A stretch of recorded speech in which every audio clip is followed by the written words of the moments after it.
natakot din ako financially kasi hindi ko alam kung kakasya ba yung naipon ko and kung kakayanin ko ba yung expense. Na-invite ako last October sa Breast Cancer Lay Forum ng Divine Grace and share ko sa inyo ngayon yung mga prepare nila na questions for us. So first is personal background, no. I am Fioni, 31 years old now, pero nung na-diagnose ako, 30 years old pa ako noon. And nag-work ako sa private company. Next is, what is your breast cancer stage at diagnosis? So I was diagnosed with stage 3A breast cancer last January 2025. How did you know you had breast cancer?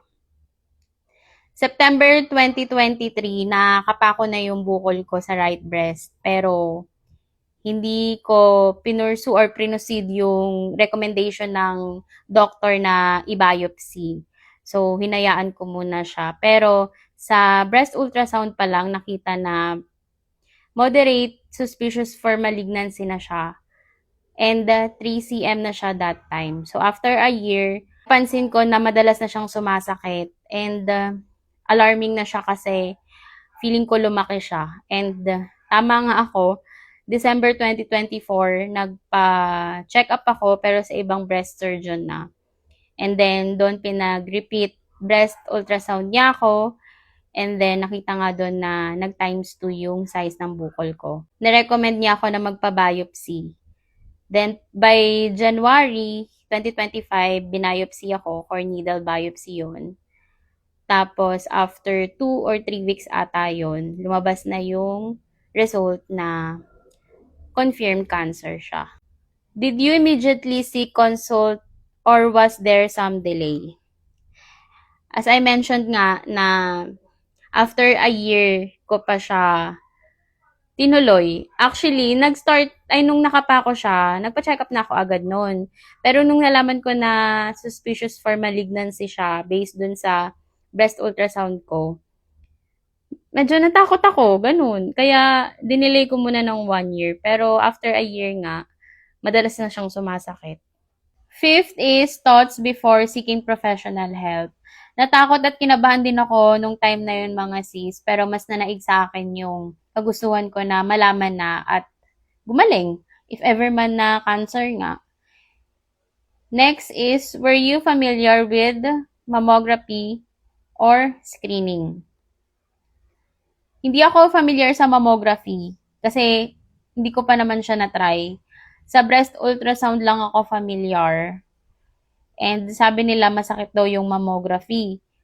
Pero, nung after ng treatments ko mga sis, pinag-mammogram ako ng surgeon ko for monitoring nung both breast ko, nung tinanggal na sa right at saka yung sa left ko. Hindi naman siya masakit. Ewan ko, depende siguro sa machine. Pero, hindi naman siya masakit. Seventh is concerns before undergoing treatment.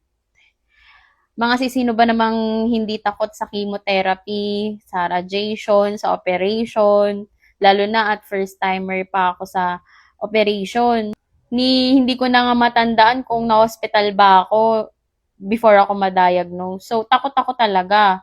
Aside from that, mga sis, natakot din ako financially kasi hindi ko alam kung kakasya ba yung naipon ko and kung kakayanin ko ba yung expenses sa treatment and medication. Kasi alam naman natin na ang cancer is mahal ang mga treatment, ang mga gamot. And sino ba naman ako mga sis? Ordinaryong tao at empleyado lang naman din ako.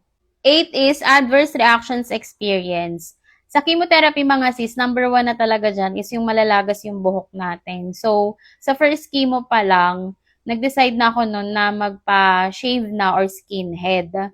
Kasi mas hassle and mas masakit kapag nakikita ko na naglalagas pa unti-unti yung buhok ko.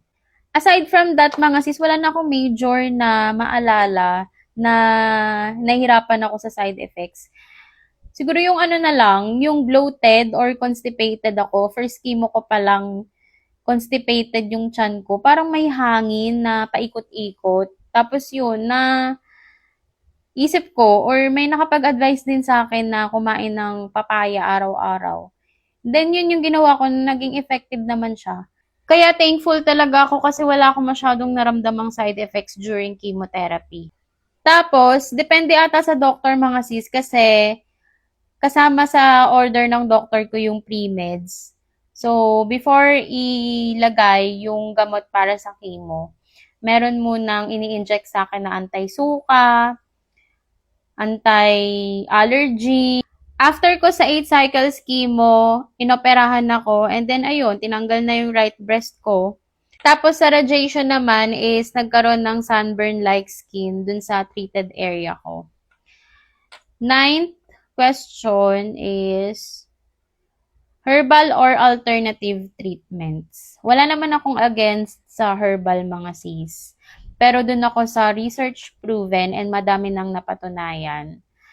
Kaya dun ako sa conventional or sa standard medical treatment, which is yung chemotherapy, radiation, hormonal therapy. 10th is most difficult part of the journey, acceptance. Hanggat hindi mo kasi natatanggap sa sarili mo na may sakit ka, ang hirap mag-move forward. So, yun yung win-workout ko muna mga sis.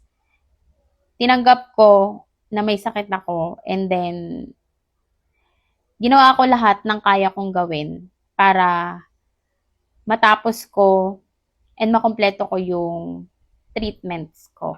Next is biggest self-discovery. Kaya ko pala mga sis, sinubok man ako ng cancer. Pero as long as na matibay ang pananampalataya natin and may suporta ng mga mahal natin sa buhay, makakayang lampasan. Next is advice to women newly diagnosed with breast cancer. Don't lose hope, sis. Trust your doctors, pray, and believe na may dahilan si Lord sa lahat. And last but not the least, advice to families of those with breast cancer. Huwag niyong iwan. Huwag niyong sukuan at huwag niyong bigyan ng dahilan para hindi magpatuloy sa paglaban. Because cancer is cancer mga sis and life is very uncertain. Kaya ipakita natin yung full support natin sa mahal natin sa buhay na dumadaan sa matinding pagsubok gaya ng cancer. Kasi we can never turn back time and we can never turn back life. Once na binawi na yan sa atin, wala na. Wala na rin tayong magagawa kahit anong iyak pa natin. So, hanggat nandyan pa, hanggat buhay pa, hanggat kaya pa, iparamdam na natin sa kanila na mahal natin sila at susuportahan natin sila hanggang sa dulo ng laban.